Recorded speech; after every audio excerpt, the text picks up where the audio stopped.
Guys, welcome to Sunday Night Live. I'm your host, Jason. And with me this week, I have a very, very full house.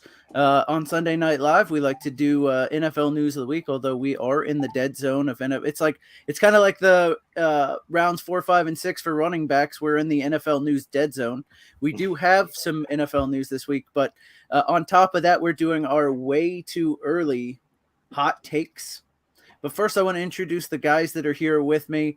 I'm going to start with a guy who represents the weird, I guess is what we talked about before the show. I'm going to start with Joe Clark. He's the host of the Giants Corner, right? And Joe, how you doing this evening? I'm doing great, man. Just had a really good, relaxing weekend. Looking forward to the summer starting. And with my son, it's fun. It's funny. My son's wrapping up freshman year of high school, and he's a good student. He's a great kid, though. And I know he's excited for school to end, though. And I think I might even be just as excited for school to end, so I don't have to monitor schoolwork getting done, making sure everything's done on time and everything. So I'll be, my schedule will feel easier as a dad. Well, listen, I love the fact that it's summer because now in the mornings are just for me. The kids get to stay asleep. My wife gets to stay asleep. I get an hour in the morning of not running around getting stuff together. Just a quiet household. Summertime is the best time for dads. Same here, man. Same here. That's the start of my day too. Speaking of good time for dads, Frito's daughter got married not too long ago. I just want to jump in and say again, congratulations on getting one out of the house and making one somebody else's problem. How you doing tonight, Rich? I am beautiful. I actually got 2 out of the house now. I married out two of my girls, so their house. All I got left is the son, which he's already, like I said, he's already thrown me off for his friends and everything. We don't do anything together. But interesting fact. So just got back from a business trip, and do you guys have Andretti's in your area at all? Do you guys know what that is? Yes. Yep. Okay, so it's the first time I ever been there. It's where they got go-karts and they got video games and stuff like that. But I got to go on the go-karts, and those things are freaking humming and everything. And I mean, I felt like Mario Andretti. I had my long hair, my locks just blowing in the wind. Well, that's what it looked like to me. It did. But great time. I want them to make one here, so I'm excited about taking my son there. Well, that's yeah. I remember the first time I went to Andretti's. You feel like you're going 1,000 miles an hour, but when you watch those guys drive around the track, it's not all that fast. Keep that quiet. Speaking of a guy who's not that fast but has his kids out of the house, George, I know you still have one in the house, but both are graduated now. How are you doing this evening? Man, I'm doing absolutely fantastic. And Rich, I do want to say, looking at this panel right here, I'm willing to bet you have the longest locks of the panel. So go ahead and say you had those locks flowing in the race car there in the wind. They were just free flowing all over the place. You can get away with that. Thank you very much. I appreciate that. So you were going 1,000 miles an hour and had hair like Fabio. It's anything you want to believe. I think that's what we're going for. Don't let me pull my locks out, guys. Don't let me do it. He looked like Nicolas Cage in Con Air, getting off the plane and the wind just blowing the locks all over the place. You know how dated that reference is now, George? You're an old man. I'm an old guy. What do you want? Man. And look, I would be remiss if I didn't mention that we've got a new member joining us for the first time. Just had his first show on the Toys Titled Network, Playing with House Money. We've got DJ Prue. He wants to go by DJ. So DJ, how are you this evening? And did you realize you would be on with a bunch of old men? I'm doing good. I'm happy to be here. I did not, but I almost prefer it that way. You tend to get a little bit better NFL takes when there's a little bit of wisdom in the room. Friday today has been insane. I mean, I can't appreciate Toys Titles enough. I didn't expect myself to be on my second show so fast, but real excited about that. And I mean, it's been an insane debut weekend for Playing with House Money. We've exceeded expectations from myself for sure, and Chris is holding it down. I mean, luckily we won some people some money today and yesterday, and hopefully we continue. But, all right. So I'm gonna do the housekeeping in a minute, but why don't you tell people that are watching us and seeing you for the first time what Playing for House Money is? That way That way they get an idea of what the show is. And look, if you can win us a bunch of money, I think everybody's going to be happy about that. Yeah. So to keep it simple, we're just a gambling show. We pride ourselves in doing the research for you, and any sport you want to gamble on that maybe you're not so familiar with or not so confident in, you can come to us and tail our bets, or come to us, bounce ideas off of each other, see what we're analyzing throughout the week and whatnot. So every Friday is going to be a show that will inform you on how to bet, how to gamble, how to do it smart, or how to do it easy and just follow our plays. So you can find us at PW_housemoney on Twitter and on Instagram as well. And yeah, you can catch us every Friday, and hopefully we do win you some money. It's a lot easier to be friends with guys you win some money for. So. All right, so I do want to get into the rest of the housekeeping, but if you do want to win some money and you're not an NFL player, please check out Playing with House Money. If you are an NFL player, don't do that, because we want you to play, because we need you on our fantasy teams. All right, so for the rest of the housekeeping, look, it's if you're watching, you should know what Toilets to Title brings to the table every week. Sunday Night Live, mock drafts with George, mock draft lavatory. We've got the title show Tuesday nights. So the Toilets title show, College Football Nation. Look, we've got shows basically every day of the week. We've got Joe's Giants Corner. We've got Cowboys Nation, Cowboys on Sunday mornings. Like, look, we've got, I think, 5 team shows now. So the Jaguars show, the Rams show. We talked about the Cowboys and it's just like the everything. We've got everything for you. We also have a website, toiletstitles.com. We've got rankings and articles, and I mean, you name it. We are a one-stop football shop. We've got college football, NFL, everything, and this is just the off season. Wait till the season starts. It's really going to get big. So guys, come check us out for everything you need. Patreon.com/toiletstitles. You can join our Frankenstank Listener League. Patreon $5 level gets you in automatically, or you can buy in and join Frankenstank. It's the nastiest fantasy football league you'll ever be in, with some of the best rules. Everybody's talking about Scott Fishbowl and the way his point system is going to make scoring arcade-like. I love Scott Fishbowl, but he doesn't have monster cards, and monster cards makes Frankenstank unique and interesting and awesome. Also, if you are in the league, pay attention to the monster cards, because a lot of people didn't know what they were last year and got bit in the butt by them. So pay attention. But that's all we have going on. If that's not enough, I don't know. You must have a lot of free time. We got a lot for you. All right. So as I mentioned up front, we are going to be doing a little bit of NFL news, followed by our way too early hot takes. I got hot takes from everybody on this panel, and some from people in Toilets Titles that aren't on this panel, those that were bold enough to put some out there for us to laugh at the end of the season. So first, we're going to get into the news. And the first bit of news, and the only real big piece of news we have, is after our speculation last Sunday, I'm going to take credit for Dalvin Cook finally being released by the Vikings. The Vikings were unable to find a trade partner for a 27-year-old running back. And guys, while I think Dalvin Cook won't have any trouble finding a team, what does it say about the state of the NFL when a player that's been to 4 straight Pro Bowls, 6,500 yards, and 46 touchdowns in the last 4 seasons can't even get traded for a 5th, 6th, or 7th future pick? Joe, I saw you make a face. That means you go first. You saw me make some motions over here. Well, I don't know. I mean, I don't know if it says so much about the RB market. There's been a lot of focus on running back this particular market. It's this particular off season, it seems like. But remember, DeAndre Hopkins.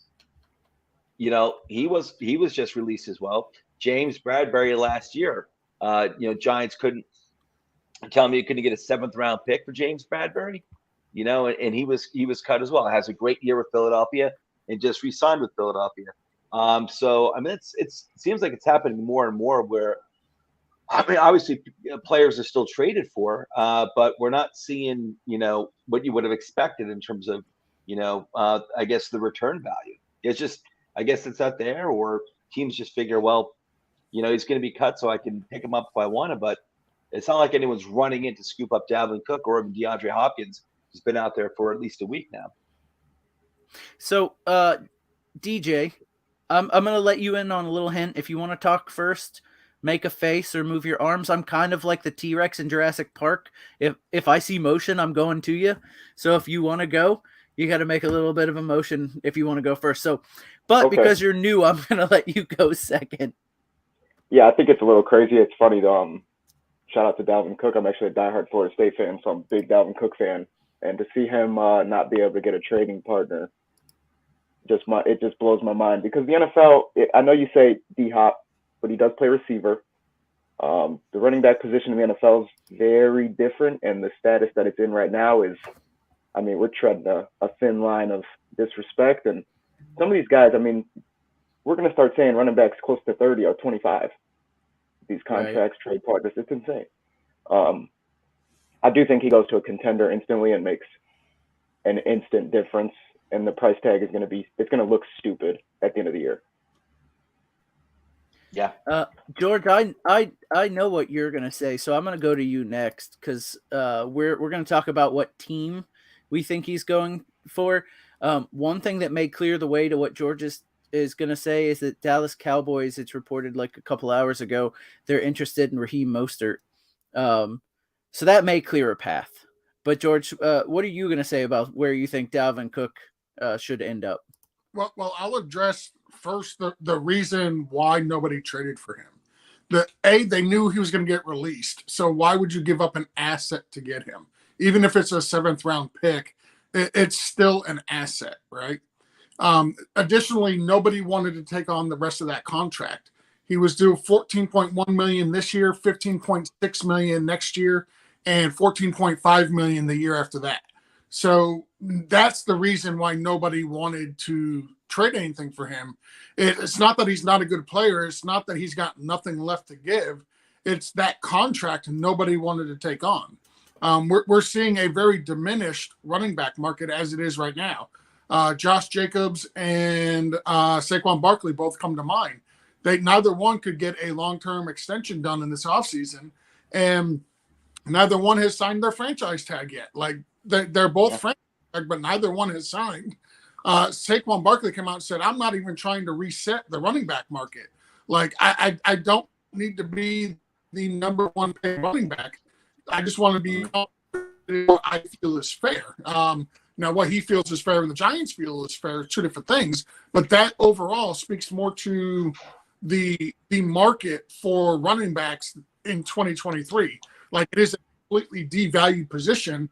And so therefore these running backs who signed contracts 2-3 years ago, they're not getting re-upped. And if you're a rookie who's looking to get his second contract, God bless you, man. I wish you nothing but the best and success. But like, these guys are not getting re-signed like they were, when these guys first came in the league. I don't think you're going to see another contract like Ezekiel Elliott got from the Cowboys.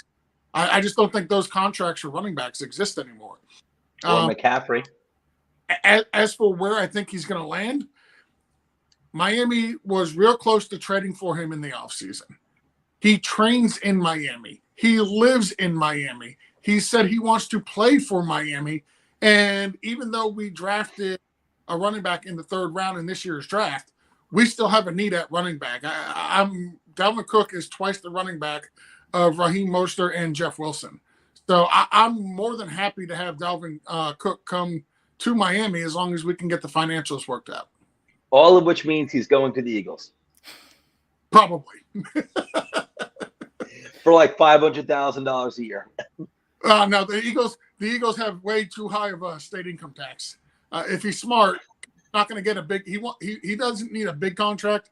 I think he's going to end up signing somewhere between $5 and $8 million a year. Is what I think he'll end up getting on the free agent market, and I think it'll be a team that has no state income tax. So you're looking at Texas, Miami, Florida, somewhere like that. Yeah, I agree with Prue though. I think whoever signs him, it's gonna wind up being a steal. And if he can go to a team that's got another good running back, and it's like, especially if they're a team that does like to run the ball. I mean, I don't know who off the top of my head right now, but you can keep both of these guys fresh. It's going to help out Dalvin Cook. I think you're really going to boost your running. The three contenders I've heard is Miami, the Jets, and the Broncos. I heard those are the three teams with the absolute most interest, and all three may. The Jets would be scary. The Jets would be scary, and Rich hasn't said anything yet, so I'm gonna let Rich jump in. Well, I mean, George pretty much hit it on there. Look, the franchise tag is $10 million a year. You ain't gonna pay Dalvin Cook the 15, the 14, the numbers he's doing. And look, he also hit it right on nail. This was another Derek Carr situation. Why is anybody gonna give up assets and stuff like that when you know you're getting rid of them? They weren't gonna do it. It's almost like,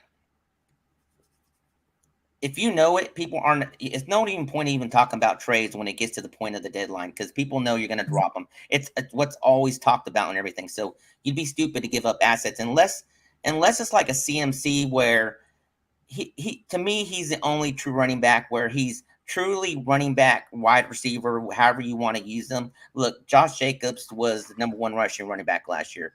Barkley, we know what he can do and everything. Look, if you're not willing to sign them to a contract and stuff like that, look, they ain't going to do the same thing for Dalvin Cook when he's already making the money he is. Yeah. And as a Giants fan, I am willing to sign Saquon. Yeah, he was even insinuating today. He didn't say it outright, but he was insinuating that, he may sit out the season. I don't think that's going to happen, but I actually kind of don't blame him for I don't know. I don't blame him for being upset for quite a few reasons, but I don't want to suck up too much time on it. I wonder if Le'Veon Bell coming out recently and saying like he does regret holding out for that season gives those guys, somebody like Saquon, pause. Like, I get it. Saquon's been hurt, so he doesn't want to play on a 1-year deal because he could end his career and this be the last year he gets any money. But I wonder if that Le'Veon Bell, like, he came out, I think in the last week or so, and said like finally he admitted he regrets sitting out a season. Right. I don't think I don't think he'll wind up sitting out, but he's upset, and I don't blame him, because it had to have been the Giants front office that was leaking, apparently what they offered and what they pulled back, but they never leaked what was offered in terms of guarantees, and that's what really matters. And you haven't heard anything from Saquon's, corner at all. And I understand a lot of this is like negotiating tactics. Like, I've heard a lot of Giants fans, well, the Giants won the PR battle. And I'm like, hey, if I'm Saquon, I say screw the PR battle. I don't care about the PR battle. I've been an ideal citizen for that team when I've been healthy, and he's not a player, and I've said this a few times, he's not a player who's got like a history of like hamstring tweaks, that kind of nonsense. He had a torn ACL, and then once he played like 7 games, it was Daniel Jones's rookie season. He played like 7 games that season on a high ankle sprain. Other than that, he doesn't pull hamstrings, no nonsense like that, quad pulls, nothing like that. So he's been everything you could possibly ask for. And if you want to negotiate, that's fine. But I don't like that the Giants front office leaked those details, trying to make Saquon Barkley, of all people, look bad. Like, and it's, I see a lot of Giants fans, they kind of like, I think they've kind of fallen for it, but I haven't. And I'm not someone who's like, I see both sides of it. You're a player, you want to get what you want to get, and you have a front office where you got a job to do, and I get it.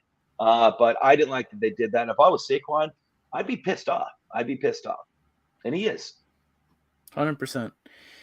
All right. I've only got one other piece of news, and it's not even that big of news, but I thought it was interesting at least, and it's kind of close to 2 of the members here, so I think I might be able to get George to go with me if this actually happens.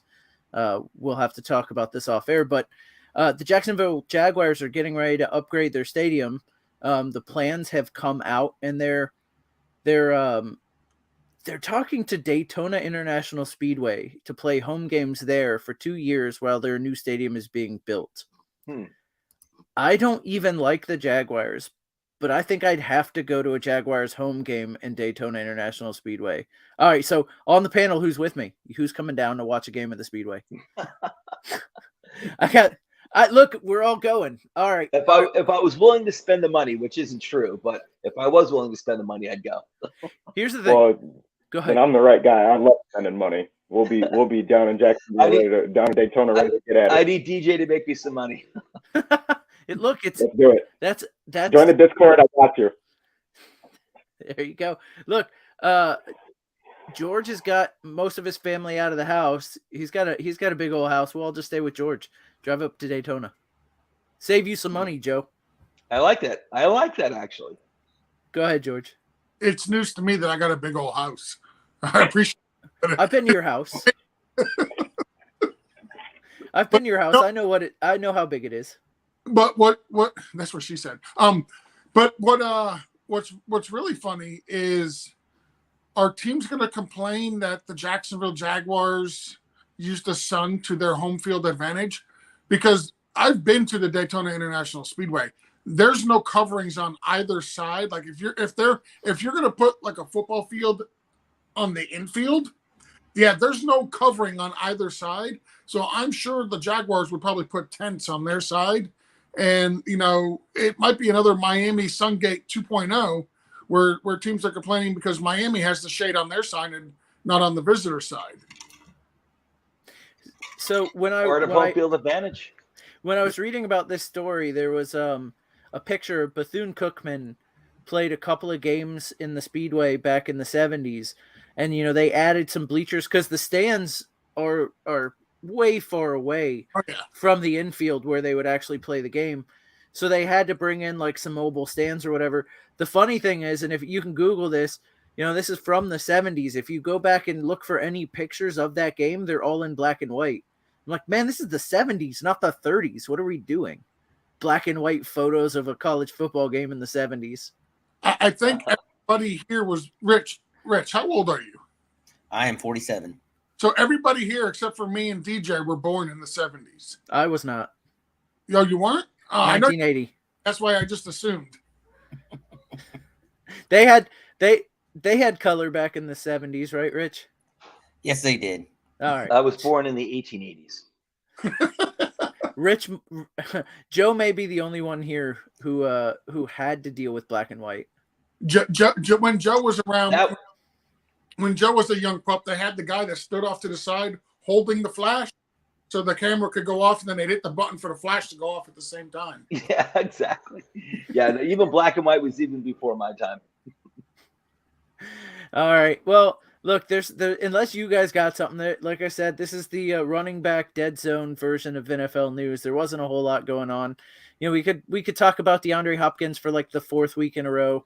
What he's waiting, he had a couple of visits. It's, nothing really new. We'll talk about it when he finds a team. So we're going to move on to way too soon NFL hot takes. I'm going to do one of mine first because Joe and I actually disagree on this first one, that it's his first one and my first one. So I think it'll be fun. I've got the New York Jets finishing third in the division and out of the playoffs. Joe's got, led by Aaron Rodgers, the New York Jets will finish first in the powerful AFC beast. Joe, I will let you go first, sir. Yeah, I think it was the missing ingredient for a team that I think is very loaded up with young talent. And you saw it last year where at some point, I think the team was 7-3 with behind three mediocre to subpar quarterbacks. And, they get Breece Hall back. I don't know what Breece Hall is going to be like in the beginning of the year because he tore his ACL just last year. And it could take an entire year of being on the field before you actually see the real Breece Hall. But he easily could have been Offensive Rookie Player of the Year. You had Garrett Wilson, who was the Offensive Rookie Player of the Year. You got some guys returning on the offensive line, like Mekhi Becton's coming back, lost a lot of weight. Elijah Vera Tucker is coming back. They drafted Joe Tittman in the second round, center out of Ohio State or Wisconsin. Sorry, Wisconsin. And the defense was a pretty good defense, and they're led by a defensive-minded head coach. I think everything's really coming together for that team. And don't get me wrong, I certainly wouldn't be shocked at all. I still think the most talented team overall in that division is Miami. And it's going to be a bloodbath. And I'm not counting out Buffalo. I think at this point, I think Buffalo's got the experience of winning. They're like a consistent 12-game winner at this point. But man, I think some of the other teams like the Dolphins and the Jets have moved ahead of them in terms of talent level. And I do think the Jets have enough where I think they're going to shock everyone and actually and actually pull out first place. And you're probably going to have 3 teams from that division make the playoffs. So I do first. I want to address last year's and I'll let everybody else talk. But since it was our hot take, I want to argue with Joe just a second here. I do want to take a little bit of umbrage with their schedule from last season, going 7-3, being 7-3. There's not a lot of impressive wins in that 7-win like stretch. Mm-hmm. You know, they lost to the Ravens, they beat the Browns, they beat the Steelers with George, what's his Trubisky. You know, okay, so they beat the Dolphins. Look, they beat the pants off the Dolphins. That's impressive. They beat a Packers team that was terrible. They beat a Broncos team that was terrible. You know, and then the Bills. That was like their one real big. But they're the start of this season schedule completely different, and this is why I think they come out and get shell shocked, having to play the Bills, the Cowboys, the Chiefs, the Eagles, the Giants, the Chargers. Like, there's only 2 games in there that I didn't mention that like softens that up a little bit, where they have the Broncos again and they have the Patriots, who they lost to twice last year. The start of their season is absolutely brutal. That's also. Oh, I'm sorry. Go ahead. No, go ahead. I was going to say Belichick has got. There's a big difference between those other last year's quarterbacks and Aaron Rodgers playing quarterback when it comes to going against Belichick. You know, and the thing is that, we went over, I think, the first 6 games of the Jets schedule a few weeks ago, and I actually had them going 3-3. It's incredibly tough. It really is really tough. But I can see them. I believe I strongly believe they're gonna get through that. Going 3-3, you got to survive it. I've got them 1-5 through those 6, and then looking at like game 7 and 8, like I have them going 2-5. And what is Aaron Rodgers? And then the schedule gets way easier. Like, but you start 2-5. What is Aaron Rodgers' mindset? We know he's kind of he can be a nice word for it's flighty when things don't go his way. So what's his mindset moving over to a new team and starting 2-5? That's my worry there. And maybe he'll just come out and say, relax, go through the back half of the season. But by then, maybe, just maybe, it's gotten away from him in an AFC East that's considered to be the best in the NFL. That's tough. I'm gonna go to George because he's an AFC East guy, and then I'll get DJ and Frito's reaction. And not all of these will have so much discussion, but like considering Joe and I argued on that, like had our first hot takes be exact opposites, I wanted to do some deep discussion. George, go ahead. So I honestly believe that I'm with Jason on this. I've got the Jets, and listen, I know I'm a known Jet hater. Okay, like I don't even hide my bias towards. I cannot stand the Jets, but I do have them as finishing third. I got Buffalo 1, Miami finishing 2, and Jets then New England. The only thing I want to say real quick, Jason, is you mentioned earlier that they had an impressive win over the Dolphins. If you watched that game, it really wasn't that impressive. The final score doesn't tell you anything about the game. That was the game, the very first play of the game, Teddy Bridgewater got injured. There was no video of him getting a concussion, but they pulled him in the first series for a concussion. And we had Skylar Thompson, our third-string rookie quarterback, come in, who they had to dumb down the book for because he wasn't ready to be the starter. And then going into the fourth quarter, with like 12 minutes left in that game, the Jets were only up by like 6 points. So yeah, they dropped 40, but the final score looks like it was a blowout. But that game was a lot closer than the final score would lead you to believe. The Jets, listen, they're a good team. Aaron Rodgers, if they start 2-5, like that New York media is no joke. That's not the Green Bay media. Like that's New York. And I don't know how he's going to handle that New York media as well, because it's a vicious media up there. So I think there's potentially you can get all 3 teams from the AFC East, the Dolphins, the Bills, and the Jets into the playoffs. If I said only 2 were going, I'm going to say the Bills win the division and Miami comes in second and the Jets are on the outside looking in. All right, Frito, what you got? So who do you agree with, me or Joe? I am agreeing with you guys. So let's put it this way: Favre's first year with the Jets, 9-7. Yep. Over and under for Rodgers' first year. Me, I'll say I looked at their schedule before I talked all this junk. I said 8-9. That's where I've got them. So I'll go over under 8. Okay, so last year, another discussion we had a discussion last year where we thought 3 teams from the AFC West was going to make the playoffs, and that didn't happen. It is very hard in the AFC that you're going to see 3 teams make it out of one division. It's correct. It's going to vary. It ain't going to happen. It ain't going to happen with this one. Look, the whole AFC is brutal and everything, and to say that anybody is going to have, it's going to be a stretch to see if anybody gets 12 wins, 13 wins throughout the AFC West this year, I believe, because it's just so stacked with all the teams and everything. So I don't see them making the playoffs. Yeah, it was 9-7 when Favre was there. I'm gonna go 8-9 for the Jets this year. They're a stacked team. Don't get me wrong, they're a young team, but it's just a stacked AFC all the way around. DJ? Yeah, I agree with the two of you, especially the fact that Rodgers wants his guys to do exactly how he wants them to do it, especially routes and depth and zones, windows. Having such a young core jumping right into that team and everybody just going, we're ready. Definitely a little bit, jumping the gun. I think the Jets really struggle this year, especially early on. And I just don't think the depth that they have is, something that's as consistent as everyone expects it to be. So, yeah, I don't think they'll make the playoffs. I especially don't think we'll see a division with 3 teams in the playoffs, but it's definitely not going to be that one.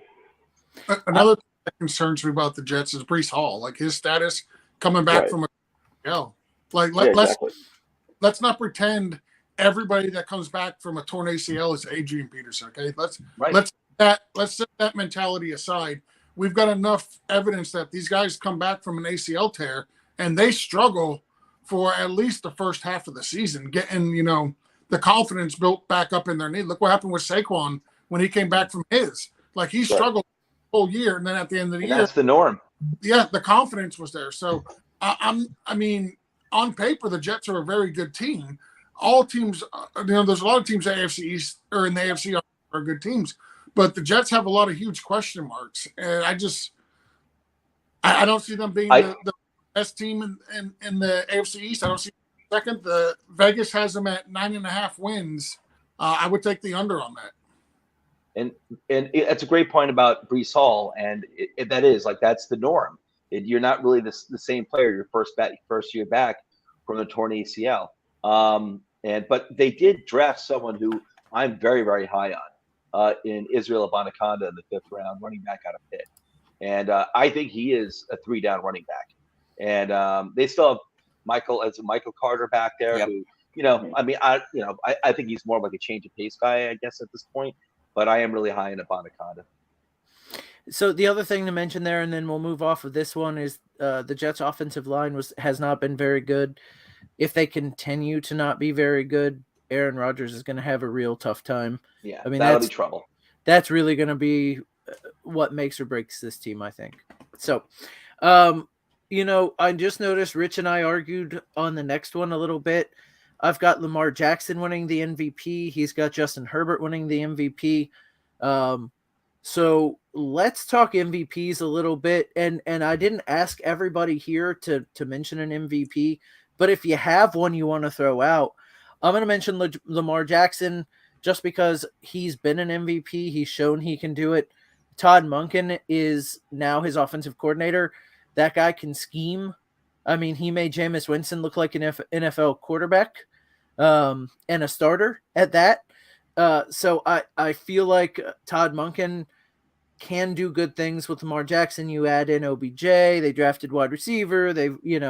Rashad Bateman's coming back. Mark Andrews is there.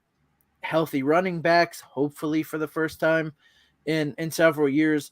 I do think Lamar Jackson has the opportunity to flash like he did a couple of years ago, So that, and he's got a long-term deal now, so he's not as worried about taking off and running because he knows he's taken care of if something bad were to happen.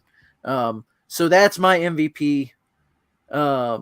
And I am going to throw it to, okay. So Shay says, Jets could easily flop like Denver did last year. Hackett factor. Absolutely. Absolutely. Now look, Hackett and Rodgers go together, right? Probably because Hackett lets Rodgers do what Rodgers wants to do. I'd let him do what he wants to do too. At this point, for sure. I'm going to throw it to Rich next because Rich says Herbert's the MVP. Give me a quick synopsis of why Herbert's the NFL MVP. Look, it's just they're stacking receivers, young receivers around him. They already got Keenan Allen. They got Mike Williams. Eckler's they satisfied Eckler and everything. Look, he's been doing great and everything, and it's just going to keep on getting better. I think this is the year they take that next step. I wish I wasn't saying that because I hate it for the Raiders and everything, but I just feel overall the offense, they're going to click this year. They've been drafting offensive lines. They've been picking. They got a stacked offensive line and everything. Herbert has potential to go out there with the receivers if they all stay healthy, even if they don't stay healthy. He got young, big receivers coming in. Tight ends, it seems like they always got tight end options. I think this is the year he takes it that next step, and it's a long shot. That's my take on it. I'm going to go with that one. Hey, new offensive coordinator there that led the Cowboys to a couple of back-to-back really good offensive seasons. So why not scapegoat him and run him out of town in Dallas? So you could see Herbert taking that next step. Now, for Joe, DJ, and George, and I'll start with George. I didn't ask for MVPs. If you wanna make an argument for or against Lamar and Herbert that we discussed, you can do that, or you can come up with your own on the fly without giving it as much research as I know you guys like to do. I'm gonna put you on the spot. So George, go ahead. So I'm gonna throw. I'm not gonna argue against Lamar. I'm not gonna argue against Justin Herbert. Both of those are, I would say, they're legitimate MVP candidates as it is. So I'm not going to sit here and say, oh, there's no way they could win the MVP because, legitimately they both have chance. One of them has done it before. So I'm going to throw a spicy one out there. It's a position. I'm scrolling through all the MVPs for recent history, and typically it's the quarterbacks who will win the MVP. I'm actually going with a wide receiver here. And you could call it a homer if you want, and that is fine. But I think Tyreek breaks the NFL wide receiving yardage record this year. Wow. 17 games. I think he gets over 2,000, and he is the MVP of the season. That is my way too early hot take for MVP. I'm going to go with Tyreek Hill, who actually goes over 2,000 yards and sets the NFL receiving record.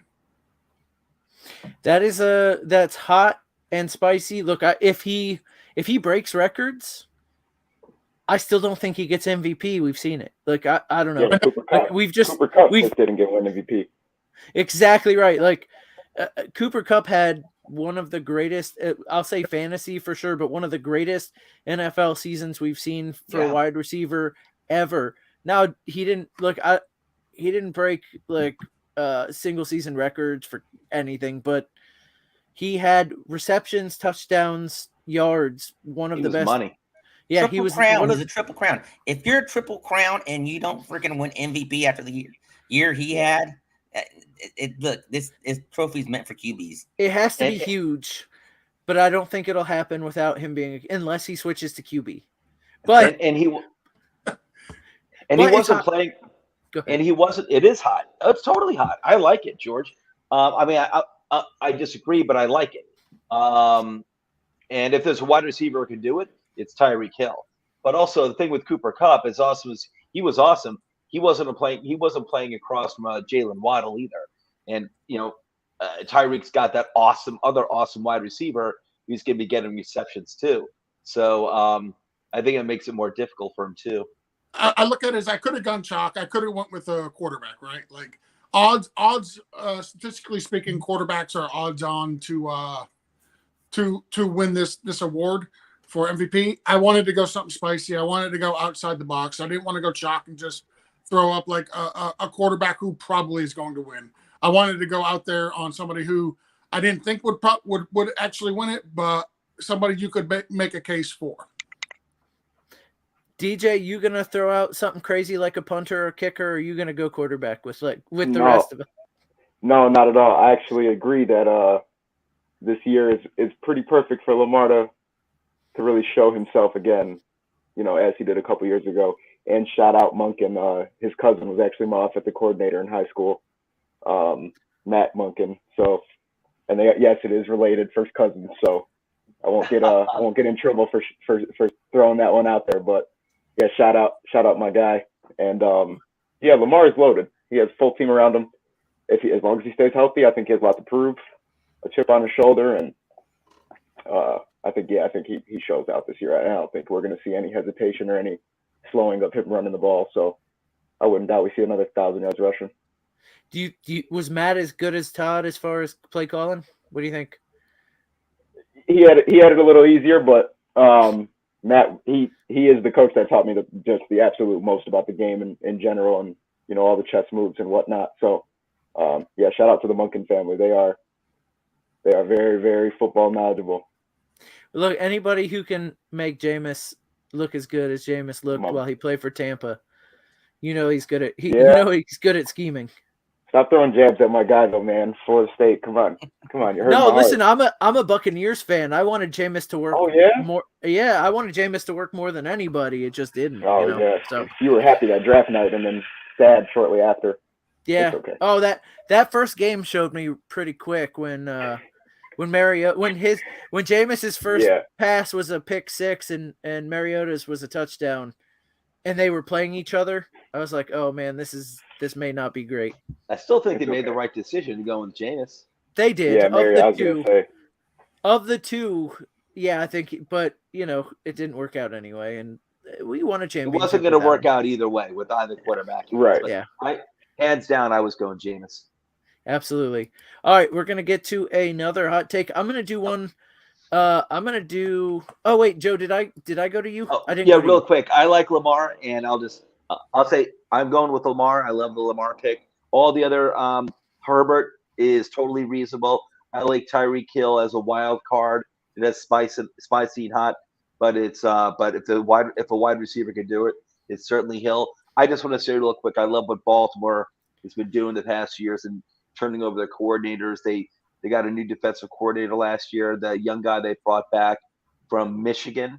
He spent a year as a DC for Michigan. He originally was on the Baltimore staff for a long time. They basically parted ways with Wink Martindale, and they brought in the young guy from Michigan. Now they got another offensive coordinator out of college, and I like the transition. It was time for changes over there in Baltimore. Yeah, I mean, that's what good teams do, right? Keep it fresh with good talent, and they can spot good talent. So I haven't seen any reason that the Ravens have changed front offices and can't see talent anymore. They just keep doing it year after year. Sometimes some teams keep doing it, and other teams are the Browns. I don't know. Or the Jets. I get it, George. DJ, before we go forward, who's your team? I am a Bears fan, and my AFC team has actually been the Ravens since I was young. I was born in '94, so when I got to the age of actually knowing what's happening in the games, that Ravens defense stole my heart. So those are the two teams I was for. Toilets to Title's #1 fan who was in the chat earlier, Chris's videos, is a big-time Chicago Bears fan. Well, that's awesome. So he'll be happy to hear that. Yeah, he'll be excited to have you on the show because we've been talking about the best the best running back rooms, the best quarterbacks, the best wide receivers. The Bears haven't made it on those shows a whole lot, so he'll be nice to have you here to defend your Bears honor. Oh yes, obviously I'm a little late to the party. What's going on, y'all? Well, listen, if you want us to run them back, we can do that. All good. All good. We'll get there. All right. Now that I actually called everybody's name, we'll jump into another hot take. We're going to do one of Justin's because I really like this one. Bill Belichick will be leaving New England after the 2023 season. And I asked Justin, a little bit of a follow-up from this. If he thinks Bill Belichick will grab another coaching gig, because it's not like teams won't be knocking down his door to get at him, but if he's in decline, do you think he jumps back in? And he said yes, mostly because his ego won't allow him to not take the all-time wins. So, guys, Bill Belichick last season with the Patriots. Anybody? And I got George has got his finger up, and then we'll go to Nino, who was shaking his head. Remember T-Rex? George, go ahead. Yeah, no, he's not gonna be leaving the Patriots. We talked with Mark Schofield, Justin, and I, when we did the New England Patriots offseason breakdown, and Mark Schofield, he covers the Patriots for Sports Illustrated, and even he said there's no way Robert Kraft is going to fire him or get rid of him this close to him breaking that all-time record. I think that all-time record is the only thing keeping Bill Belichick in the NFL right now. They're only so the all-time win record is 328. Bill Belichick sits at 298, so he's exactly 30 wins behind. So you figure that's going to be, with this Patriots team, probably 4, maybe 5 seasons before he'll break that record, because they're not going to win 10 games a year. So you figure they're probably going to win 7 to 8 games, at least for the next couple of years, with how loaded that division is. They're not going to get rid of him that close to him breaking the record. They want him to break that record. They want him to do it in New England, where the vast majority of his head coaching wins have come. He's not going to retire, and it's not his last season until that record's done. Rich, you shook your head. Yeah, look, I keep on shaking my head, and I want to comment on it, but George always says takes my thunder and says everything I'm going to say and everything. Look, now you're George, you're always dead on, man. Look, they are not going to take the chance of him going somewhere else and getting that recognition with another team. Look, they're keeping him until he gets there and stuff like that. Look, why would he want to go anywhere else? Just finish it out and retire with that team and stuff like that. And yeah, it ain't gonna happen, man. So it's a really nice way of saying George is long-winded. I appreciate that, Rich. Hey, I try my best. So raise your hand if you think he will be there past 2023, and Justin's is truly a hot take.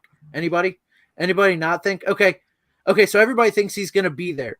Yes. Now, I haven't gone to Joe. I haven't gone to DJ. So I'm going to ask you guys this question.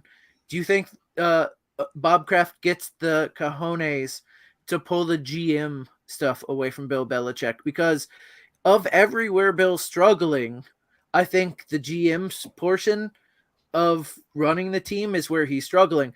That team last year won how many guys? I'll have to look up how many games they won, but it's a bunch more than they should have won with the roster they had. So DJ, I'm going to clock you next.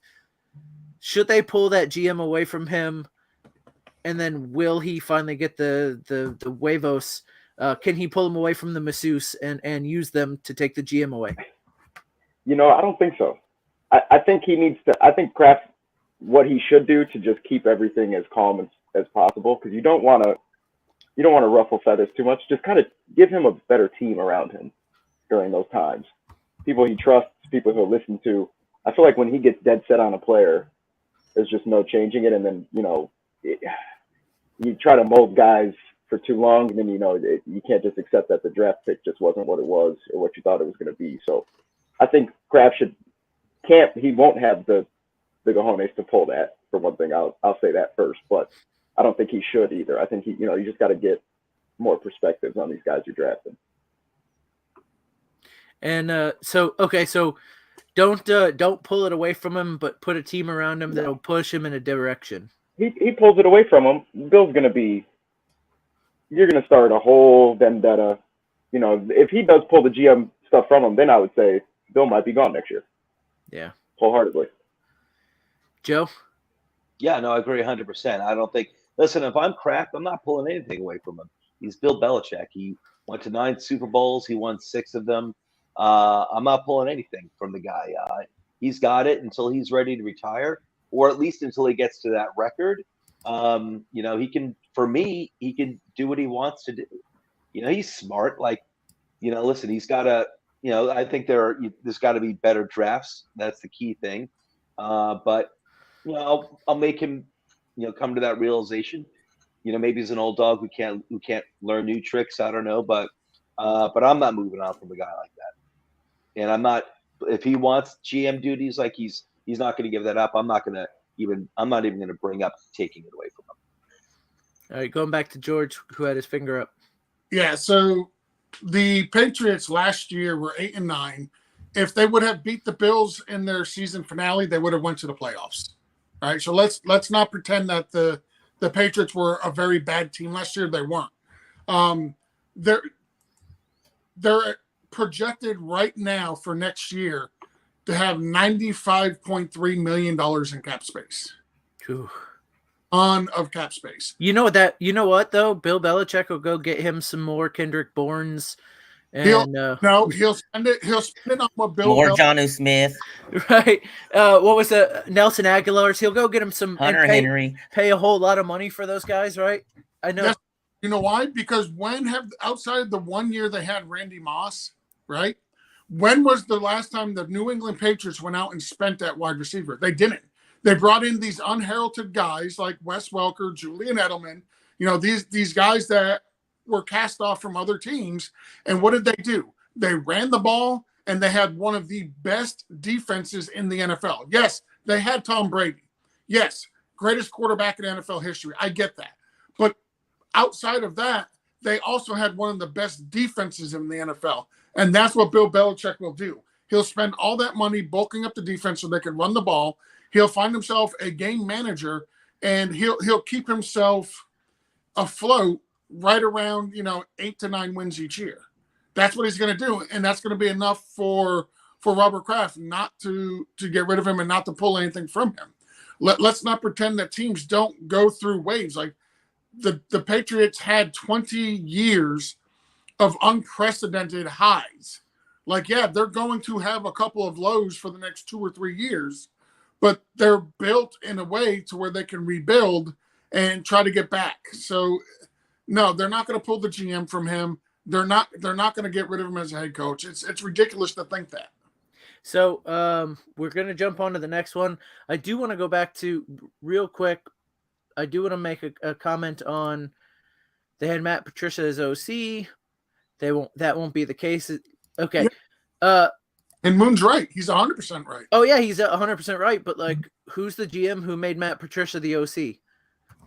You want to say that won't happen again this year, but there is one man who is responsible for hiring an OC and putting an offense in place. And that's the dude we're talking about maybe not being here after 2023, like Justin was talking about, or maybe trying to pull the GM duties away, like I mentioned. And I'm not spicy takes. These are hot takes, whatever. I don't think that that's going to happen really, but Matt Patricia, offensive coordinator last year, if they were going to rip the GM spot from him, they would have done it this offseason. They wouldn't have allowed him to go out, hire an actual offensive coordinator, and then allow him to be the coordinator for the Patriots. And then the following year saying, well, 2 years ago you hired Matt Patricia as your offensive coordinator, so we're going to rip the GM duties from you. They hired Bill O'Brien, who's another dude who should never have been GM. Go ahead, Joe. I got your finger up, and then we're going to move on. No, I think Bill O'Brien was great. It was great to bring him back. But I'll say this, and here's a hot take.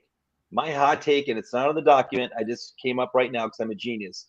Hot take is that Justin is blinded by hatred for Bill Belichick because him and Brady prevented Peyton Manning from winning many more Super Bowls than he did. Well, that's not very hot. That's just what we know about Justin at this point, and also very, very humble to mention that you're a genius. So you're the most humble. I'm a humble genius. A humble genius. There we go. All right. I noticed. I love the ones where we all argue. So I noticed one more. It's got DJ. I'm going to mention DJ's first. DJ says Chicago wins 12 plus games and wins the NFC North. I've got the Detroit Lions winning the NFC North, and they're the only team in the division to make the playoffs because I got them going 8-9. And winning in that NFC North. And then Joe's got the Detroit Lions winning the NFC North and the only team from that division to make the playoffs. So two of us have Detroit. I didn't ask Joe what he thought the record was going to be, but we're going to start with DJ because his was the spiciest of the takes. His was the hottest. Everybody expects Detroit to win that division, especially now that it looks like the Vikings are giving up the ghost. So DJ, go ahead, man. Give me. I know you're a Chicago fan. Chris's videos. This one's for you. DJ, go for it. Yeah, I just think a lot of people are writing the Bears off. I don't think they think that Justin Fields makes that jump next year, or that the defense is not giving up 30 points a week anymore. We have a pretty loose schedule. I think Green Bay is going to be sorry next year. I think Minnesota is going to be sorry next year. Like, yeah, Justin Jefferson is there. You got no Adam Thielen, no Dalvin Cook anymore. So now I can openly just slam guys at Justin Jefferson. I don't see the division being as good. I think Detroit has Jared Goff at quarterback, and that's a toss-up every week. That's a coin toss every Sunday. You don't know who you're getting out of him. I think that division's wide open for the Bears to take over. The additions of last year with their potential of experience and having to get thrown into starting last year, I think is going to make a huge difference. And we finally have a receiving room that somewhat looks like an NFL receiving room. So I just don't see why people are writing the Bears off so much. And I think if Justin Fields runs half as much as he did last year and uses that cannon of a shoulder, we're going to be fine. So I can tell you they're writing the Bears off due to history mostly. Of course. Right. Of course. But Nate agrees with you. Well, agrees that Jared Goff stinks and the Lions won't win the division. So I'm gonna. So that's two that the Lions won't win the division. I'm gonna jump over to Joe, and say, okay, Joe, you have the Lions winning the division now. Mm-hmm. Do you have them winning 12? Like DJ's got Chicago winning 12, or do you think I haven't looked at their schedule, but I absolutely think they're going to have a winning record, and I'll say, let's say a minimum of 10 wins, Detroit. Let's say, because they got better and better last year as the season went along, and as the defense got better and better, their offense was ahead of their defense last year, and so, but I'll say, so I think they'll win at least 10 games, and I think they're going to win the division. But DJ, I think the future of that division is Detroit and Chicago. I can't count out Green Bay because, man, they've been lucky with quarterbacks over the past 30 years. So, Love can be the third coming. Fair enough. Fair enough. So I'm like, we'll see what happens. And I've got nothing against the Packers. The Vikings, are just the Vikings. They're just kind of like, middling. But I think Chicago has a really good, sharp young GM in Ryan Poles, and I like the way they're building, how they tore down. I think they're building the right way, and I believe in Justin Fields. I thought he had a really good year last year. Talk about someone, having to do more with less and really trying to carry a team. I know they have like 3 wins or whatever, but I'm sorry, there's only so much you can do. Right. But he's shown a lot of talent. And I think Chicago and Detroit, they are, the future of this division.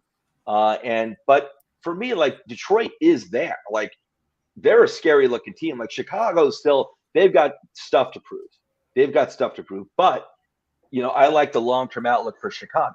When I say long-term, I mean, like, I think you're going to see a good year. But maybe only like 6 wins, but like a good 6 wins.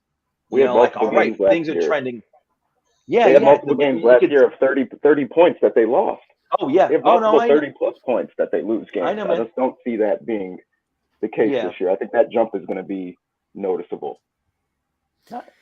So, George, I'm going to let you jump in next to discuss. We'll talk about the NFC North, who wins the division. You can open it up to whoever. Like, I think everybody believes. It's going to be the Lions or the. I guess DJ thinks it could be the Bears, but George, you can pick the Vikings if you want to. So the Bears winning 3 games last year, jumping up to 12 is a hell of a jump, right? Like there's not a 9-game improvement on that team from this offseason. I don't care what happened in the division. I don't care that for the first time since 1992, Green Bay doesn't have the best quarterback in the division. Like, they're not jumping 9 games this year. Love your Bears, love them, but they're not 9-game improvement this year over where they were last year. They're honestly, if we're being honest, they're probably a 7 or 8 team win, which, adding another 4 or 5 games to your win total from last year to this year, hey, that's great. Like, going from 3 to 8, respectable. No problem with that. I do expect Justin Fields to take that jump. I think year 3 is where the Bears are really looking for their biggest jump to be a playoff contender and contend for the division, because by then I don't think you're going to have Jared Goff in division. You're not going to have Kirk Cousins in division, and who knows what Jordan Love is, right? Like, it could be another decade and a half of misery for the NFC North if Jordan Love is any good. But if he's not any good, like, yeah, easily it's the Bears' division to lose at that point. I still think, looking at everything in total, right now that division is the Lions' division to lose, and that's more of an endorsement on their head coach, the moves that they have made this offseason and in their drafts, and the free agents they brought in, more so than an endorsement of Jared Goff. I just think Jared Goff's an average quarterback, but I think the system they run, an average quarterback can win that division. All right, Rich. Yeah, you know what? This will be the last time I have you go after George, because I know. No, we actually got different takes. Look, yeah, an average quarterback will win the division, but that average quarterback is Kirk Cousins. Don't forget he still has Jefferson. Don't forget he has Hawkinson. A hot take: Madison's going to be top 5 running back this year, and you add in Addison, a young rookie that could come in and really take off where Thielen kind of started dying off and everything. Now, defense-wise, we'll see how that goes, but don't forget about this offense. Look, excluding Herbert, everybody else is an average QB, but an average QB is what's going to win this division, and that's going to be Minnesota. All right, so that's spicy. I'm cool that it's completely different. We'll jump into your other hot take, where Madison is going to be a top 5 NFL running back this season. Man, just off the top of my head, I was just going through them, and I don't see how he gets there, especially with this team. Now, getting to DJ's point earlier, these teams do have a relatively easy schedule. It looks like they play the NFC South, so that could make it easier. Although, teams like the Bears and Vikings, now I think both teams on the NFC South and in the NFC North sees those teams on their schedules as wins, right? So, George, I'm going to let you go after Rich for once. Madison, top 5 running back. Why possible? Not? Why not? Did we all thought last year Josh Jacobs was going to be the number 1 running back past year? No. Nope. You could change the top 5 running backs for the past 5 years. It's interchangeable and everything. And why was Josh Jacobs number 1 last year? Because you had Adams, you had Waller, you had all this attention that was taken away from him and everything. Same thing is going to happen Madison. Madison is a very capable running back in this offense. We've seen him step in when Cook was hurt. He could do both running and he can receive the ball out of the backfield and everything. You have Justin Jefferson. Hawkinson had a stellar second half last year, and it lines up well for him and everything. I don't think it's a hot take, but I know everybody else is just as much as I thought Josh Jacobs was going to have an awesome last year. George, go ahead. So I wouldn't have had Delvin Cook as a top 5 running back. So there's no way I'm going to have his replacement as a top 5 running back. And is it possible? Yes, absolutely. It's absolutely possible.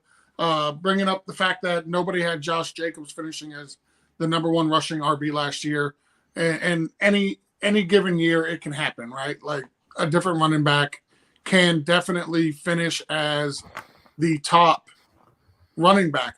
I'm just not willing to go on a limb and say that it's going to be a guy who, for the first time in his career, is getting the opportunity to carry the full load for a 17-game season. I'm not going to do that. That's a spicy take, and that's what this show is all about. So I do love the take, but it's not something I could get on board with. As the other NFC North guy, I'm going to go to DJ next. Yeah, I think George really did hit it on the head. I wasn't going to have Dalvin Cook in top 5, but only because of just the surrounding cast. The attention though is a big thing, especially in an offense like that where Madison was already the pass catching back for them. He might be able to get a lot more downs if he can run in between the tackles, a little bit better. But top running back is a tough stretch only because even a player as electrifying as Dalvin, I wasn't going to have in the top there, 5. with the Yeah. volume. But yeah, I think it is something that could happen for sure. The volume and the offensive scheme, but it is a little tough to say. Yeah, he'll make enough plays for it to really be that. Yeah, I think the thing I worry about with the Vikings now that they don't have like Dalvin Cook, they don't have Thielen. Jared mentioned Addison's going to have a big year. I've been beating the drum for Addison. In rookie drafts, I've been talking about Addison a bit. But the thing is he's a rookie, so you don't know how he's going to. While I think he's going to be a good player, he's opposite of Justin Jefferson, so the opportunity's there. You don't know what he's going to be out of the gate. And even if he has a great NFL career, he may not have a great NFL rookie season. So he has opportunity, but we don't know what that rookie's going to do coming out. There's a lot of guys who don't make it. What is it? Wide receiver breakout year 3. It's the way it used to be. And we've gotten spoiled, right? Yeah. Even with Justin Jefferson, guys like Mike Evans, OBJ, like over the past several years, Chase, like there's been guys that have really broken out and we've gotten spoiled, but it usually or typically takes 2 to 3 seasons. I haven't let Joe get in on this at all. The one point I do want to make is we talked about Josh Jacobs being number 1. Nobody believed it, but part of that is because like everybody thought the Raiders weren't going to keep Josh Jacobs, and even though he was like hurt in most games, they didn't care because they didn't expect to keep him, so they just kept giving him the ball, letting him run. I don't know that they're going to do that with Madison, who they just signed to a multi-year deal, even if it wasn't the biggest deal ever. So I don't know that he's going to get the volume like Josh Jacobs did to be a top-tier guy, but it is something that we can, if he does get volume like that, yeah, absolutely. Joe, go ahead. Yeah, I'm not really into the correlation between Madison and Josh Jacobs because I wouldn't have picked Josh Jacobs to be the RB1 for any season, but I also have Josh Jacobs in my mind. I've always had him as a top tier running back. Maybe not RB. Well, like I think RB1. I'm thinking, Derrick Henry. I'm thinking, Christian McCaffrey. But I have Josh Jacobs up there, and I also had Dalvin Cook up there. I don't have Madison as that type of talent. He hasn't had the chance. He's been playing behind Dalvin Cook, but I never really had that. I never really saw that from him, and I never really had that feeling about Alexander Madison. In that, I think there's a ceiling to his talent where he's not RB1. Not really, not for a full season. No, I got that vibe from him too, like good in spurts, short spurts, but maybe not for a full season. George, go ahead. You had your finger up. 2 things real quick. One, for fantasy purposes, I'm glad that Dalvin Cook is no longer in Minnesota, just because now when the guy with the dreadlocks scores a touchdown, immediately we know if it's Madison or Cook. That clarity is going to be such a stress relief for so many fantasy players. Because before, like, yes, Dalvin scored, and it's like, oh, wait a sec. Oh, dang, that's Madison. That's not Cook. So that headache, that hassle being gone is great. And also, can we finally put to bed the debate between who we should be drafting first between Josh Jacobs and N'Keal Harry? I think it's quite clear it was Josh Jacobs all along. Well, listen, the thing I want to mention for fantasy players now is oftentimes if you had Dalvin Cook, you handcuffed yourself with Madison, especially even in dynasty leagues. Look, that just worked out for you. Now you got 2 starters. Well, likely 2 starters, depending on where Dalvin goes, but we all think 2 starters, right? So if you employed that strategy over the years, now you're even happier. You got 2 guys that can start for you week to week. So, hey, even better for fantasy. Look, Jared is on here. He mentioned that that Addison is going to have a good season. So I do want to get to one of his hot takes. And actually, we can lump 2 of them in together. He's got CJ Stroud winning Offensive Rookie of the Year, which means Bijan doesn't break over 1,000 yards. And then adding to that, Well, I'm going to lump in Derek's Texans win 7 games. I think that would have to happen to make Baker's or Baker's comment, Jared's comment, work. So same thing at this point. I've never seen Jared and Baker Mayfield in the same room at the same time. You guys decide. All right, Jared, Joe, I saw you make the biggest face there. So, CJ Stroud, Offensive Rookie of the Year. Bijan not getting 1,000 yards. Texans winning 7 games. Go for it. Wow. Well, I'll definitely take. I think I'm against all of it. I definitely have Bijan going over 1,000 yards. Absolutely. Even though he's playing with some really good, really incredibly talented young receiving weapons on the same offense. Listen, you got Bijan Robinson for a reason, and he's going to be, Saquon Barkley, Christian McCaffrey. He's been getting the ball a lot, and which is a good thing. So I definitely have Bijan going over 1,000 yards. CJ Stroud, I'm not all that huge on CJ Stroud, and I don't think he's got the receiving weapons. I think it's going to be a very tough year. I don't see him even coming close to being Offensive Rookie of the Year. I do have my own candidate in there, depending upon when they start him. And I think he's on a much better team as of right now, and that is Anthony Richardson. Listen, he needs time. He does need time. However, if he starts, say, like by week 5 of this season, I think he's got enough talent on that team around him, and hopefully the coaching to help bring him along. I'm not expecting 35 touchdowns or anything like that, but I think he could wind up being the Offensive Rookie Player of the Year. So I'll mix mine in with the others. And so, Houston getting 7 wins, I'm not going to go there. No. I mean, they're playing the AFC South and the NFC South. Is 7 wins possible with that schedule? With that schedule, it's it's possible. And they played tough. They played a lot of tough games over the past 2 years. I still think they've got a long ways to go, man. And I don't like the receiving weapons. Yeah. Over there. Yeah, you're right there. Listen, I'll 7 wins I think is possible. But look, if we agreed with this, it wouldn't be a hot take, right? Like if everybody was like, yeah, absolutely right. 100%. That's why it's hot. So I think Richardson's a hot take. It is. We'll get there. We're going to get there next. But DJ, go ahead. Yeah, I don't think Houston gets 7. And I don't think CJ Stroud looks good first year, only because he doesn't have the help. I think he's running for his life most of the year. 7 wins, man. Those would be tough fought wins. Yeah. I would imagine 4 or 5 of those would be one possession. So that'd be tough. I don't think they'll get to 7. I also don't think he gets Offensive Rookie of the Year.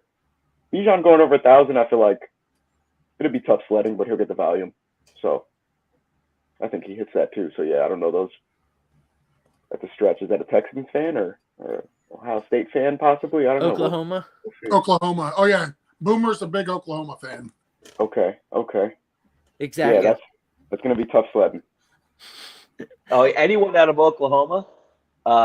He still hasn't given up on Baker Mayfield. Listen, don't give up on Baker. He's with the Bucks this year. Can't get up. Frito, look, I know you were raising your hand because you're from Oklahoma, but because you raised your hand, you're next. Yeah, CJ Stroud. He's plus 750. Bijan's plus 250. I'm taking Bijan plus 250. I'd rather have the money there at a plus and everything for him to win Offensive Rookie of the Year. And George. Yeah, my money's on Bijan to win. I think he is the favorite. So therefore, he probably won't win it. But that's where my money would go, is on Bijan. For one person who particularly disagrees with the Texans winning 7 games is the Arizona Cardinals franchise. They desperately want the Texans to lose as many games as possible to improve their draft pick next year. So I don't think the Texans win 7 games. I think that they'll be lucky to get 4. I think the first year is going to be a very long, difficult, frustrating year for CJ Stroud. I don't believe Joe besmirched the wide receiving core that they have put together in Houston, though. Robert Woods, Nico Collins, Tank Dell, Xavier Hutchinson. like that puts the fear of God into everybody. So Don't forget about John Mechie. Let's not forget Dalton Schultz at tight end. Okay, like and I always forget about Mechie. Oh yeah, Mechie's coming back too. So no, I think the Texans. I think they'll win a couple of games that might surprise people, but I don't think they're going to win more than 4 games. The only person that wide receiver room scares is CJ Stroud. Yes. You know what? I will say, you know what? They are. I forgot. Jeez, I can't believe I forgot. They drafted Tank Dell, and I always forget about Mechie because he hasn't been there. He really didn't play. Yeah, so I forgot about that. But they're all young, and it's a young quarterback too. So and listen, like DJ was saying before, he's gonna be running for his life. I feel, but listen, he's somewhat mobile. He's not immobile. He's not an immobile quarterback. If it were Anthony Richardson running for his life, I feel a lot safer, I feel a lot better because that dude's like Lamar, but he's not, So it's going to be. I think it's going to be a rough year for CJ. So I wanted to mention because you talked about Anthony Richardson winning Offensive Rookie of the Year. We kind of went around and talked about who we don't think is going to, or who we think is going to be Offensive Rookie of the Year. I want to mention about Richardson. The NFL did them no favors with Week 11.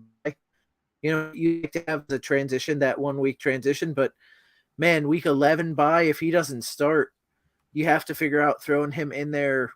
You got to look at the schedule and figure out when you can throw him in there without that break, giving him a week and them a week to transition. So that's not. There's no favors there from the NFL schedule. I personally believe he's going to be the starter Week 1. I don't think Gardner Minshew is going to be that guy. He's unless he's super impressive in that G-string thing he wears that he left the one he left behind the one he left behind for the Jaguars mascot to wear last year. I just don't want to see them rush him too much. But I think Richardson he seems like the type of character where I think you can put things on him maybe a little early and he's not going to fold, So I just don't want to see, listen, Colts do the right thing by Richardson, by your young quarterback. But, I think he is probably going to start by like Week 4. I don't know if it's going to be Week 1, and I don't blame them if they don't. But I think, like, say, by Week 5, like the first 4 weeks, maybe the month of September, maybe they go with Minshew, and I don't think that's a problem. And then I think maybe they go with Richardson. And I think he'll be able to handle it. Like, things get rough. He strikes me as the type of guy now. And I didn't know much about his character coming out of college. That was the one thing I was just uncertain about him. I love his skill set. And for me, he was QB1 in that draft. That was one thing. I just didn't know anything about his personality. I learned a lot more after he was drafted. I'm like, this is the dude. He's a good character guy. Apparently studies hard, seems to be a young leader already. And this is the dude. I have a feeling he's the one who can, if things are getting tough, he can let it roll off his shoulder and just move on and just move forward. Anybody argue with that? Everybody happy with Richardson as a potential Offensive Rookie of the Year? Yeah, he's a quarterback. It's always possible, right? I'd probably pick him. Yeah, it's a hot take. I think it's gonna be Bijan, but the hot take, for me is AR. Yeah, I mean, look, Bijan's going to have a great season, and these quarterbacks are really going to have to S the bed, as they say, in order for it to not be a QB, right? Like, you just see that too much. All right, there's a couple I want to go back to for DJ that we should have talked about back when we talked about these, but Dolphins winning the loaded AFC East and Chargers win the AFC West. I'm going to go ahead and just let DJ talk about these since we already discussed the AFC East in earnest, and we already talked about Herbert a little bit. I'm gonna let you talk about that, DJ. Just why you think the Dolphins are going to take over from the Bills, and why you think Herbert's going to take over for the Chiefs. Yeah, I think that first year for that Miami offense to get the chemistry they did and actually look as good as they did early on. I think they sneak out of a lot of the games that they let slip last year. Okay, George.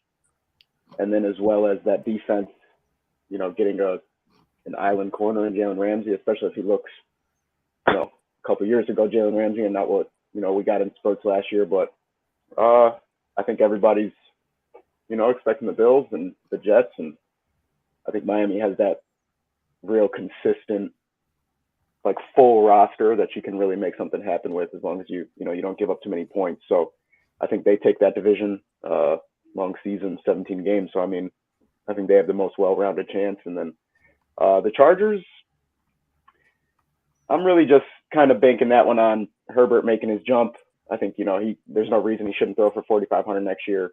It's really just whether or not their defense that they put together can look okay. Is it just okay? I mean, their defense that they put together last year, we thought was going to be unreal, and then it just was a ghost town every week. So I think it all comes together for them. I think the coordinator changes is going to be big, and we'll see if Justin can put it together. But they definitely have a well-rounded team to do, and see if they can knock Kansas City down while they're, slightly getting ready for a rebuild in the midst. So I know they brought in a new offensive coordinator, but I do have a hard time thinking that any team led by Brandon Staley is going to unseat the Kansas City Chiefs. I think that's still my problem there. I think they're 1 year away, because they're 1 year away from firing Brandon Staley.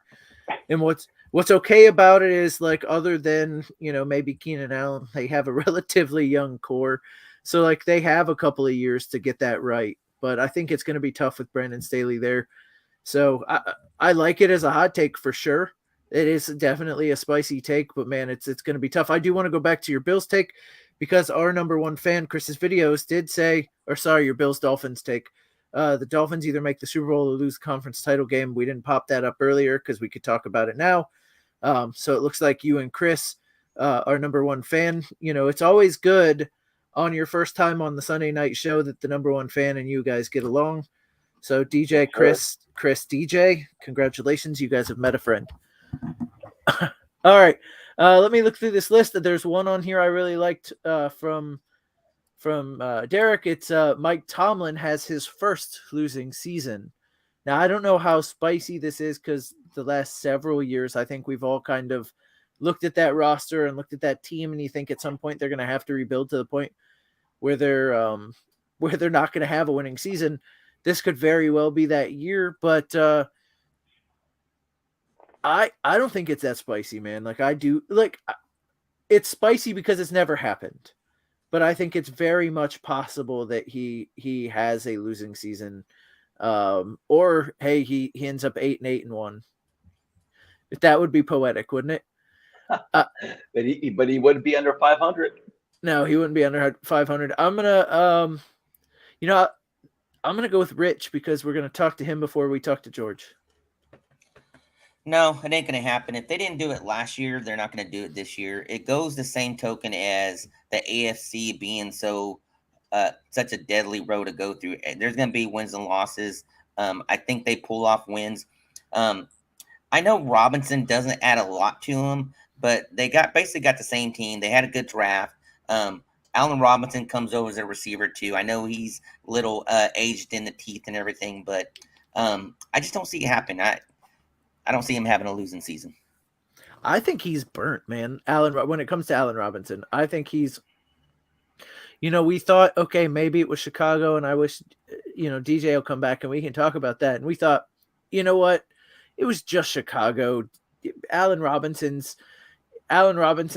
he had to jump back. I see it. He had to jump back in. Don't get me started on Allen Robinson right now, okay? I thought so too. That guy had the potential, and I'm gonna be real with you. If he goes to Pittsburgh and revamps his work ethic and just accepts the type of receiver he is, we could see him have a huge jump. But the ego, I think, kind of gets in the way a little bit. Sometimes you see in games, he stops blocking, he stops running. A lot of character questions on Allen Robinson. I wonder, he didn't do it going to LA. I don't know what would make him do it going to Right. Pittsburgh, other than like the locker room with Mike Tomlin, that kind of thing. But I don't know if he didn't do it going to LA to the defending champs, trying to it went south there pretty quick, but it's not like he was doing well before it went south either. I think he's just washed. Joe's got his finger up, so I'm going to go to Joe next. Just real quick, I'm just going to say Joe knows. Joe knows. Never even felt like Allen Robinson was the best wide receiver, even back in Jacksonville. To be honest with you, guys, I never really thought it was a Chicago problem. Back when he was in Jacksonville, I forgot who was the other wide receiver they had at the time. DJ Moore, or who was it? No, I'll look it up. You guys Hearns. There you go. Yeah. And that guy showed up and played. He was injured quite a bit, but when he was on the field, that guy put up points. I never saw that with Allen Robinson. Allen Robinson had a couple of good years. We can't blow past the fact that he had a lot of talent for a couple of years. But yeah, he didn't want to be in Chicago that last year, and that's why everybody thought, okay, he just gave up in Chicago and he's out. And when he goes to another team, he'll flip it back on. I just don't think it's there. I don't think anything's left for him to flip on. Though, watching DJ's reaction after the first game of him being very good will be interesting on a Sunday night show. So we might have to have that. I hold grudges. Listen, we all hold grudges for sure. I will not accept it. He goes for 323 and 3 touchdowns. I will not tell it. I will not. You rest easy. It's not going to happen. I got to see more. He still had a bad game. 300 yards. George, anything on Allen Robinson? Not really a whole lot on Allen Robinson, more so than the Steelers themselves. Like I honestly, I don't think the Steelers have a losing record this year. Their biggest weakness was their offensive line. They addressed that in the draft and some of the free agents they brought in. You still have Najee Harris in the backfield, who's a true dual threat running back. You get George Pickens on his second year. Kenny Pickett, you expect to take a step forward in his second year. You still got Deontay Johnson, who, while, he had a down fantasy season last year, that was mostly because he didn't score any touchdowns. Outside of that, he was a pretty dang good wide receiver for you last year. You bring in Allen Robinson, as you mentioned, and he's not needed to be the 1 or the 2 wide receiver on this team. He's actually their wide receiver 3 behind Pickens and Deontay Johnson. And you could argue he's really 4 behind tight end. Running back. Yes, thank you, Najee. They drafted, I believe they drafted Joe's boy, Darnell Washington. Yes. Best player in the draft. Yep. So, I mean, they've done a lot to revamp this offensive line. They brought in the blocking tight end. I like what they've done in Pittsburgh. I think they're going to have a winning record. I don't think they're going to have a losing record. They have 2 blocking tight ends who can actually catch the ball. I forgot who was they got last year or the year before that, but Freiermuth. Pat Freiermuth. Yes, Freiermuth. Yep. Those are 2 impressive tight ends. I mean, it's going to be Pittsburgh's going to be interesting. It does boil down to like every NFL team. It boils down to quarterback play. The one thing, as usual, George, you hit a lot of stuff out of the park. You had a lot of information, and a lot of it's true. The one thing I will take a little bit of umbrage with is the idea that Pickett has to take a step forward in his second year. Everybody thinks the trajectory for quarterbacks is this. You see it all the time. We saw it with Baker Mayfield. He's only going to get better. We saw it with Ryan Tannehill several years ago. Only going to get better. Some of these guys just don't get better. So what you saw last year from Pickett, while he improved throughout the season, that may be his peak. That we don't know. There's a reason why the NFL didn't like him enough to take him before the Steelers drafted him last season. I just want to point out, let me ask you this, Jason. Yes. Feet to the fire. Who do you think is a better quarterback? Rudolph or Kenny Pickett? I mean, we've seen them both play. I'll say Kenny Pickett. And Kenny Pickett. Come on, Kenny Pickett. Yep, and Rudolph, as their starting quarterback, went 8-8, and they did not have a losing season. And you just told me Kenny Pickett's better. Okay. I mean, who else was on that team? How many years ago was that? And with which, who else was on that team? Okay. What defense was on the field? What teams did they play? The Bengals weren't the Bengals then. The Ravens weren't as good then. The Browns could still be okay. That's Apple. I get the point, and I do love I can talk right over you, but but that's apples and oranges comparison. The Ask NFC Mike North is Tomlin. completely Ask Mike different. Tomlin who's the better quarterback. It's not about the quarterback, Joe. I'm talking about the division. No, Let me I know. 2019. Okay, that's the year. So it wasn't that long ago. It was just a couple years ago. Okay, their leading rusher with a whopping 464 total rush yards was James Conner. Now you're thinking, oh well, they had great wide receivers. Yeah, except their leading wide receiver was James Washington with 735 yards. Get out of here. That's fine. What was the Bengals record in 2019? They don't play 17 games against the Bengals, Jason. They play 6 games in that division, George, and they could go 0-6. Split the season series with the Bengals. They can split the season series with the Ravens. They can split the season series with the Browns. Look, all I said was Pickett's incline. Pickett doesn't have to be a quarterback on the incline. I personally don't think he is. I think what you saw from Kenny Pickett is what you're going to get from Kenny Pickett. That's it. Like, that's Kenny Pickett. Did you see? I don't agree. I don't agree with that. I don't think he's going to be a great quarterback, but I think you'll see improvement. And, right. But once the game comes quicker. Yeah, but remember, I mean, he's got a good amount of talent around him. He's got great coaching. And remember last year too, and I mentioned it before, and we all know, but Pittsburgh, when they were the toughest stretch of the year last year for them was they were missing their 2 best defensive players. And when those 2 guys came back and Watt and Fitzpatrick, that's when they started winning games again. And they almost made the playoffs. And that was really with not too much talent on offense. And I think this team is definitely a lot better. And there's no way I'm betting against Mike Tomlin to when that guy actually has a losing season, I'll believe it. What we haven't done is a board bet. So I'm taking that they have a losing season. You guys can take that they won't. I'll take they won't. Put it down. The other. Okay, so who's with losing season? Just me. Hot take. That's how you know it's a hot take. Yep. I'm with. That's a good hot take. I forgot who. Hold on, I forgot who mentioned it. I want to give him credit again. If you guys are putting money against Tomlin, I want to gamble with you. Derek, it's Derek. All right. I mean, look, we've got people on here saying that Tomlin needs to go, which I think is crazy. I think that's crazy. I want to say it was Justin, but I want to say maybe Justin said that, but I don't want to put it in his mouth if it wasn't really him, but I've heard it on this show. Not for me. Yeah, that's crazy. For me. I'm a believer in Tomlin and Belichick. All right. I'm going to we've got a few on here. George, you didn't put any in the notes, so do you have any you want to get out? I want to do a couple of Joes, and then, we're an hour and 32 minutes into this, so we'll have to skip some of these. That's the reason I have to do mine. They're not that hot. That's the reason I didn't put any on the list. Is I figured we had 5 people on the panel, and there was already a bunch on there, so I didn't bother going in adding my own. I figured we had enough to keep us busy well over an hour, and like you said, we're already an hour 30 in. Yeah.